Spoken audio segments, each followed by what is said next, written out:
la fondatrice de l'une d'entre elles, Gisèle Mwepu, fondatrice de la start-up Okapi qui permet aux femmes africaines d'accéder à un compte en banque. Ce qui n'est souvent pas le cas. Ce qu'on sait souvent, c'est que les start-up, elles permettent de trouver une solution à un problème. Et c'est justement exactement ce à quoi vous avez fait face. Bonjour, merci pour la parole. Moi, c'est Gisèle Mwepu. Je suis PDG et fondatrice de la société Okapi Finance, qui est une fintech avec pour mission de bancariser les non-bancarisés. Avec 80% des gens non bancarisés en Afrique et plus de 95% en RDC. Et la majorité de tous ces non-bancarisés, ce sont des femmes, 65% pour l'Afrique. Et en République démocratique du Congo, il n'y a que 10% des bancarisés qui sont des femmes. Donc vraiment, c'est un combat et c'est une mission et c'est une grande tâche à réaliser. Alors justement, parlons maintenant plutôt de la tech en Afrique. Selon les chiffres qui ont été publiés il y a quelques mois maintenant par l'Institut Partech, qui fait un peu un état des lieux chaque année de la situation, ces femmes, eh bien, elles sont de plus en plus présentes sur cette scène de la tech africaine. Elles représentent aujourd'hui, on le voit, 14% des montants investis.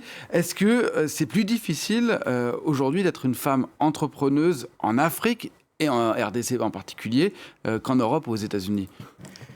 Je crois que le problème de l'inclusion des femmes sur le secteur de la tech est un problème. Il y a des améliorations. Et par exemple, on voit aujourd'hui, par exemple en RDC, il y a beaucoup de femmes qui s'affichent. On peut le voir aussi sur le stand. Il y a beaucoup de femmes qui sont présentes. Donc, c'est un bon signe. Mais il reste beaucoup à faire. Par exemple, aujourd'hui, dans la fintech, il y a 2-3% des capitaux qui vont aux femmes et c'est encore très peu. Et vous pensez que ça va s'améliorer, cette situation ? Vous faites en sorte que ça s'améliore vous-même ? Oui, on fait en sorte que ça s'améliore. C'est pour ça, par exemple, qu'avec Okapi, on travaille beaucoup avec les femmes. Parce que la non-bancarisation, c'est un problème qui est causé par plusieurs facteurs. Un des grands facteurs, c'est par exemple l'inaccessibilité aux services financiers, mais pas seulement ça, mais il y a aussi les coûts des services financiers, mais aussi la connaissance. Il faut former les femmes, il faut qu'elles comprennent beaucoup quel est l'impact de l'inclusion financière, quel impact l'inclusion financière peut avoir dans la vie des gens. Et ce n'est pas seulement les femmes, c'est les hommes aussi. L'inclusion financière, c'est la clé du développement. Et il faut inclure financièrement les gens pour pouvoir diminuer la pauvreté aussi. Alors, de manière plus générale, la tech en Afrique, on sait, elle est en train d'exploser, un peu comme un peu partout dans le monde, avec un nombre de levées de fonds qui battent record sur record, année après année.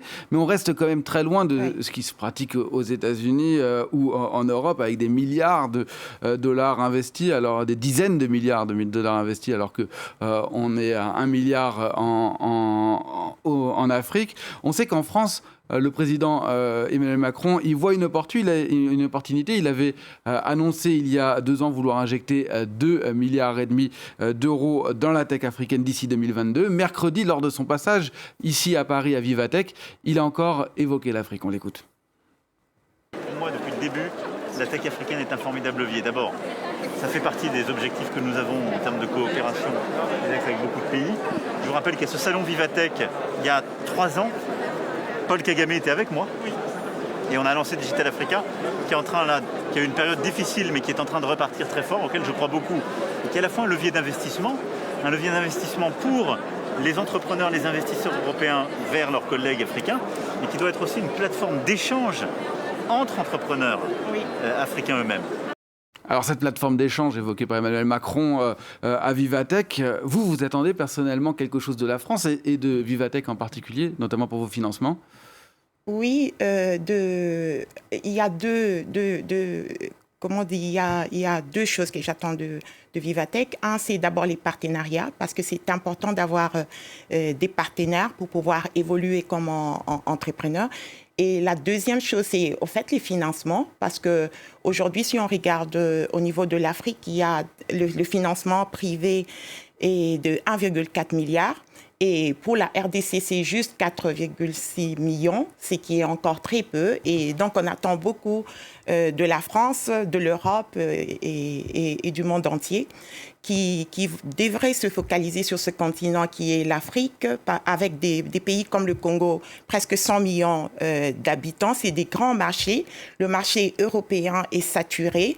L'Afrique est le prochain grand marché du monde. Il faut s'y mettre maintenant. Et ceux qui vont rater le train, malheureusement, ça sera trop tard pour eux. Eh bien, merci beaucoup.